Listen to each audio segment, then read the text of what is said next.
En tout temps, l'humanité a exploité, sans retenue, les ressources naturelles qui lui étaient offertes. Comme s'il s'agissait d'un cadeau, sans condition de la part de la planète. En moins d'un siècle, une augmentation constante de la production a entraîné le dépassement des limites de la Terre, mettant en danger la capacité de celle-ci à l'accueillir. De fait, l'homme se voit contraint de chercher des solutions pour traiter les déchets générés par cette société de surproduction.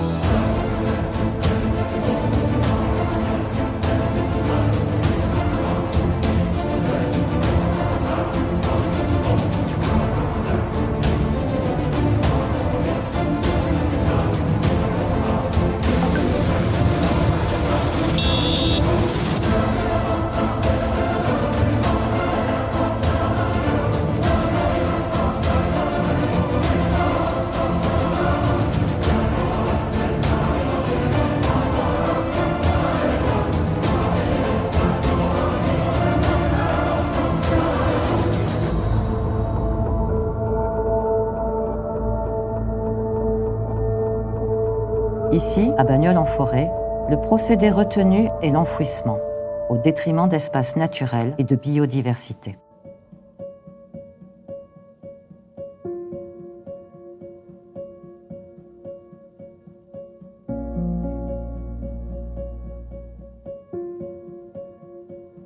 Nous sommes ici sur le site de l'installation de stockage de déchets non dangereux du Vallon des Pins, qui est dédié pendant 25 ans de sa durée de vie à l'enfouissement de déchets qui n'ont pu être recyclés. Cette poubelle grise qui est encore beaucoup trop abondante dans nos foyers. Les travaux d'aménagement du site, qui ont coûté une quinzaine de millions d'euros, ça a été un chantier important, ont duré à peu près 9 mois, dont 4 à 5 mois de terrassement.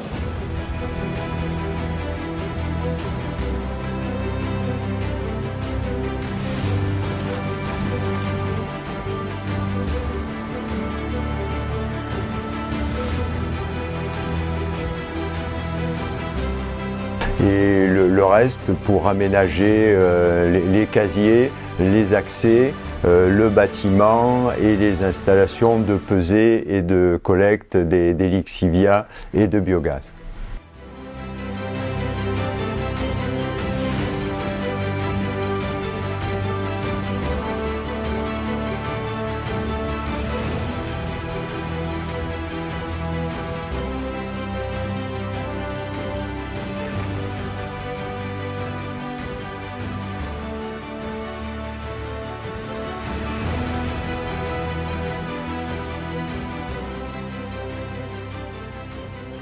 Nous avons veillé à utiliser le maximum de matériaux du site sur le site. Nous avons eu la chance de pouvoir trouver notamment de la pierre de rhyolite qui a pu être concassée pour faire les ballasts de fonds de casier, mais aussi les fonds de route et de bassins, et le restant, la terre qui a pu être collectée, a été stockée sur le site pour faire du recouvrement de déchets journaliers afin de réduire au maximum les charrois de camions à l'extérieur du site. Donc une volonté vraiment d'utiliser au maximum les ressources du site sur le site.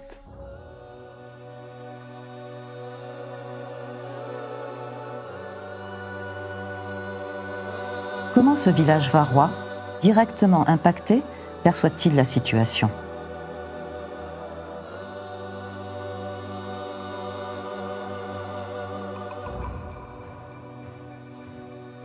La décharge du Vallon des Pins est à Bagnols-en-Forêt parce qu'elle est l'extension d'un site de stockage de déchets déjà existant.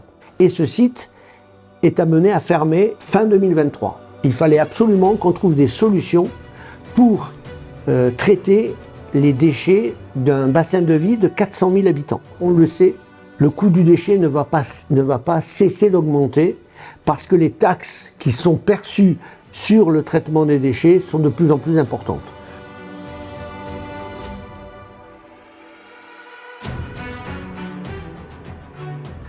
L'implantation de cette décharge à proximité de notre territoire est un moyen effectivement de limiter les coûts, surtout les coûts en transport, puisque il nous a fallu pendant un certain temps emmener nos déchets dans le département des Bouches-du-Rhône, et vous imaginez facilement effectivement le prix que cela peut avoir sur les finances publiques. Avoir une installation à proximité qui limite les coûts en transport avec un prix du déchet qui soit le plus juste possible à destination des collectivités, c'est un moyen effectivement de ne pas gréver les finances publiques et surtout de ne pas entraîner des difficultés dans la gestion des budgets. L'implantation de cette décharge sur ce territoire peut susciter, à juste titre, colère et opposition.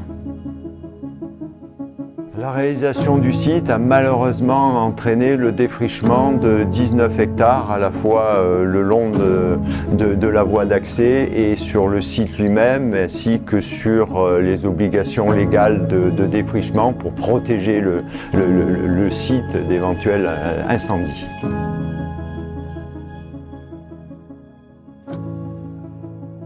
Personne ne peut se réjouir du déboisement d'un si bel espace.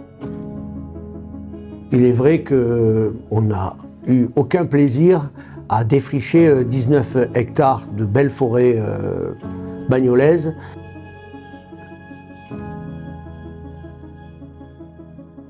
Et que quelque part, ça devait avoir un sens de faire cela.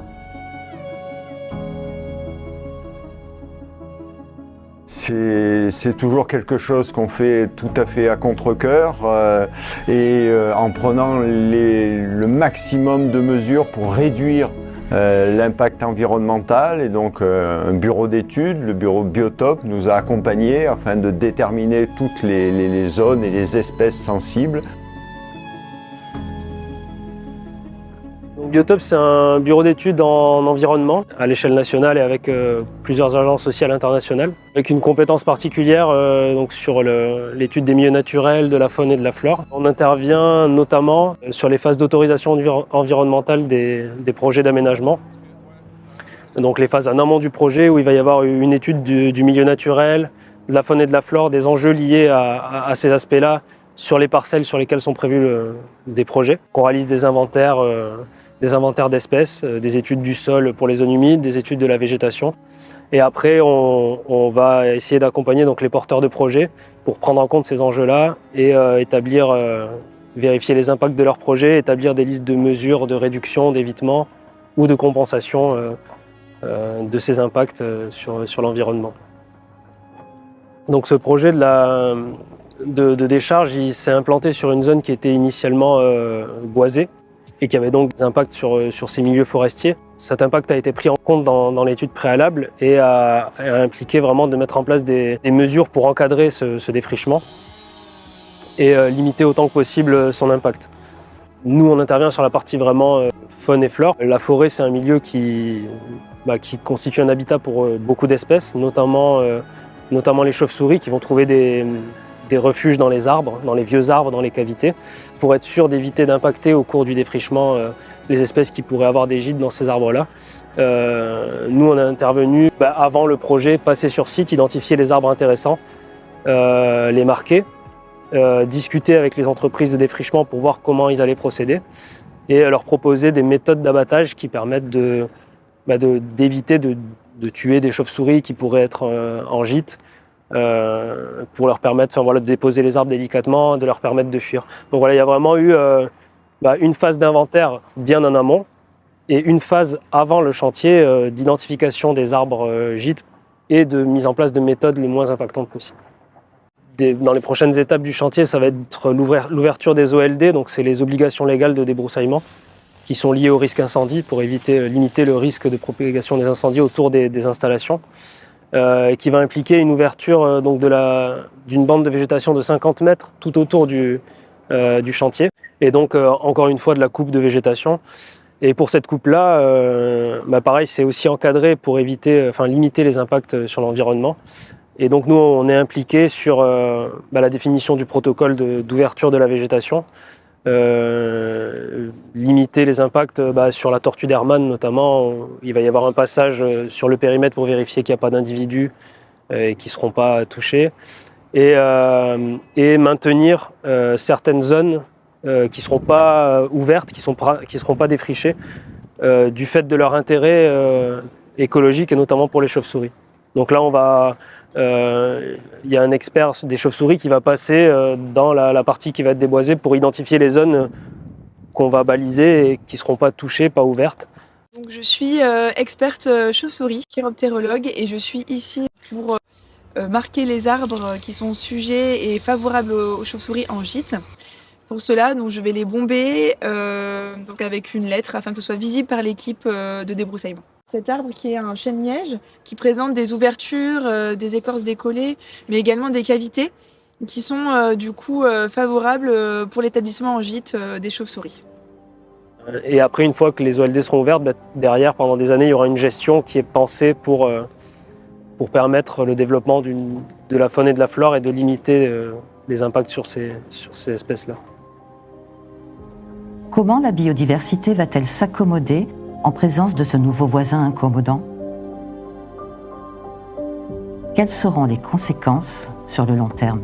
Le défrichement de 19 hectares de notre forêt a donné lieu à des mesures compensatoires à hauteur de 750 000 €. Nous avions deux possibilités, ou verser ces 750 000 € à l'ONF, ou demander à ce que ça soit investi sur notre territoire. C'est ce que nous avons fait. Nous avons demandé à ce que 2 espaces naturels de la forêt bagnolaise soient pris en charge et soient aménagés, dont un particulièrement connu et réputé qui est le site des Gorges du Blavet.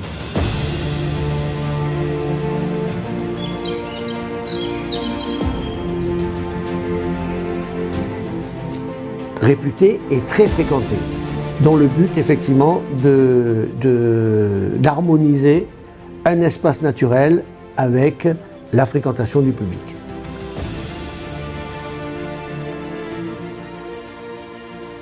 Une installation de stockage se compose de plusieurs éléments. Bien sûr, un accès qu'on essaye de sécuriser au maximum.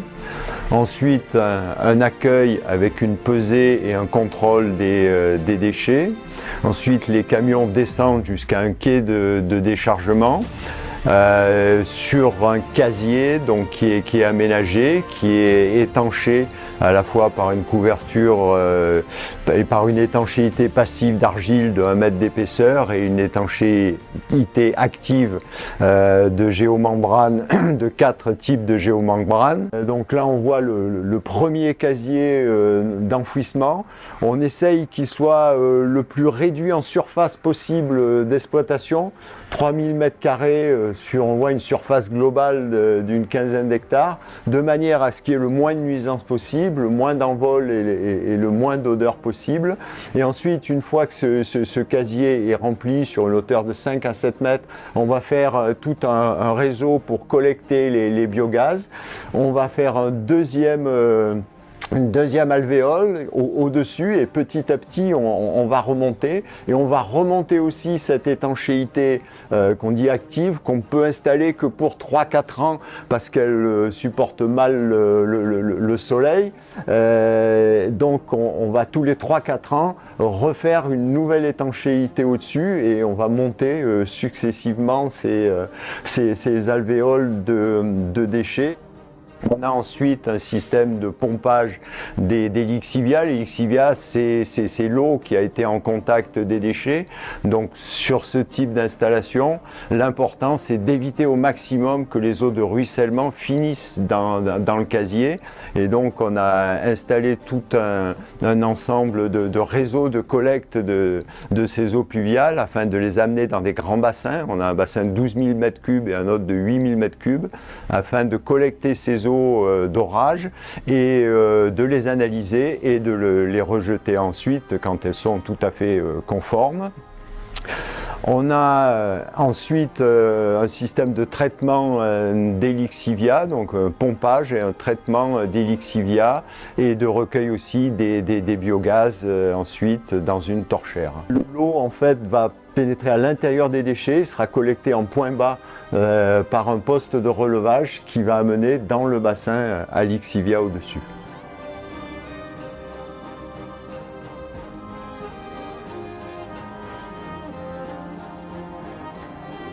Alors on a plusieurs types de nuisances qui sont identifiées. On aura une nuisance qui est très visuelle, qui se voit au niveau des envols, quand il y a des forts vents. Donc pour ça, on va installer des filets anti-envol. On a installé des filets anti-envol pour bloquer ces morceaux de plastique un peu volatiles. On fait un recouvrement aussi quotidien de manière à stabiliser ces éléments volatiles le plus rapidement possible dans le casier. Donc ça, c'est une première nuisance. Une deuxième nuisance, ce sont les odeurs liées au Lixivia. Pour ça, on va les traiter et les collecter le plus rapidement possible. Et donc, on n'aura pas plus de 30 cm de Lixivia maximum en fond de casier. Et dernière nuisance, donc, ce sont les gabions, ce qu'on appelle les gabions, hein, ou les mouettes, dans la mesure où on est proche de la mer. Un moyen original sur ce site de les effrayer et d'essayer de les maîtriser, et en fait d'utiliser un drone effaroucheur qui est une technologie moderne qui donne toute sa pertinence. Nous avons tenu à ce que la décharge soit gérée par une société publique locale. On a tenu à ce que le maire de Bagnols-en-Forêt soit le président de cette société publique locale. Nécessaire pour faire de ce site un exemple de gestion vertueuse en matière de sécurité, d'entretien et de respect de l'environnement. De façon à ce que le maire de Bagnols-en-Forêt soit directement informé au plus près de la façon dont ce site est exploité. Il était important de garder un regard constant sur ce qui se fait à l'intérieur de ce site. Nous sommes à la croisée des chemins. L'avenir de notre planète dépend de nos choix aujourd'hui. Cette exploitation aura une durée de vie de 25 ans. Mais qu'adviendra-t-il par la suite? Ce procédé n'est pas la solution idéale. Nous devons, ensemble, inspirer la prochaine génération à imaginer et mettre en œuvre des solutions durables pour garantir un avenir plus respectueux pour notre planète.